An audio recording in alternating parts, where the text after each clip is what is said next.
পাশাপাশি জওয়ানরা তারাও কিন্তু রয়েছেন। অর্থাৎ খিদিরপুর অঞ্চলে খিদিরপুর যে পুলিশ স্টেশন সাজোয়াগাড়ি নিয়ে সিআরপিএফ জওয়ানরা তারা কিন্তু তাদের যে অঞ্চল খিদিরপুর অঞ্চল সেই খিদিরপুর অঞ্চলে তারা কিন্তু টহল দিচ্ছেন। কিছুক্ষণ আগে আমরা দেখছিলাম যে বিশাল পুলিশ বাহিনী, সেই পুলিশ বাহিনী কিন্তু অঞ্চলে এই বিশাল কেন্দ্রীয় বাহিনী তারা ঘুরে বেড়াচ্ছিলেন। এই মুহূর্তে আমরা দেখছি যে সিআরপিএফ জওয়ানরা একেবারে দুটো গাড়ি এই মুহূর্তে আমরা দেখতে পাচ্ছি, সাজোয়া গাড়ি, কলকাতা কর্পোরেশনের ৭৭ নম্বর ওয়ার্ড ইকবালপুর পুলিশ স্টেশনের সামনে।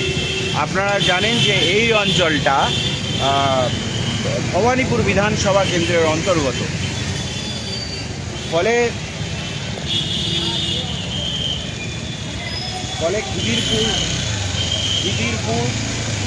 ভবানীপুরের একটা পার্ট এই অঞ্চলে, এবং কলকাতা পোর্টেরও ওয়ার্ড নাম্বার ৭৮, সেটা কলকাতা ওয়ার্ডে পড়ে, যেখানে প্রার্থী ফিরহাদ হাকিম। অর্থাৎ রাস্তার বাঁ দিকে মমতা বন্দ্যোপাধ্যায় ক্যান্ডিডেট, শুভেন্দু অধিকারী ক্যান্ডিডেট, এবং যদি ডান দিকের যে বাড়িগুলো সেটা আবার ওয়ার্ড নাম্বার ৭৮। সেখানে আমরা দেখছি যে